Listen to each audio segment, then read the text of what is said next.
In today's video, I'm going to teach you how to set up sales tax in QuickBooks Online. Setting up your sales tax correctly is an essential step for ensuring your business stays compliant with tax regulations.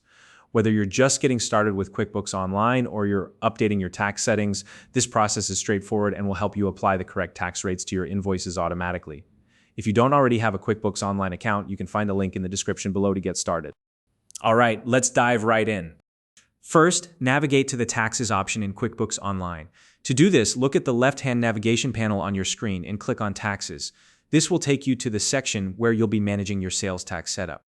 Next, you'll need to enter your business address. This step is crucial because your tax rates are determined based on the location where your business operates.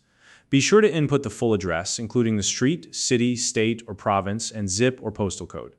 Take a moment here to double-check everything.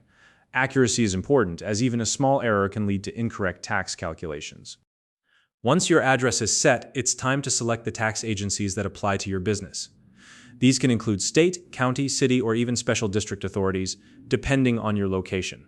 QuickBooks Online will guide you through this step, but it's always a good idea to have a clear understanding of which agencies you need to report to. After selecting the appropriate tax agencies, review the tax rates displayed for each one. QuickBooks Online will automatically suggest the rates based on your address and the agencies you selected. However, it's your responsibility to ensure these rates are accurate. If anything looks unfamiliar or incorrect, compare the rates with the information provided by your state or local tax authorities. This extra step can save you from potential issues down the road. Once everything looks good, click on Save to finalize your tax setup. At this point, QuickBooks Online will lock in your settings and you're ready to start using them in your invoices. To test your setup, create a new invoice. As you're filling out the invoice details, locate the sales tax section. From the tax drop-down menu, you'll see the tax rate you just set up. Select it to apply the correct tax rate to this invoice.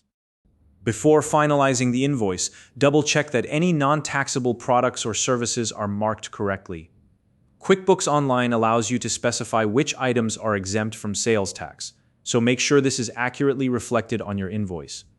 And that's it. By following these steps, you've successfully set up sales tax in QuickBooks Online. If you found this video helpful, please like and subscribe.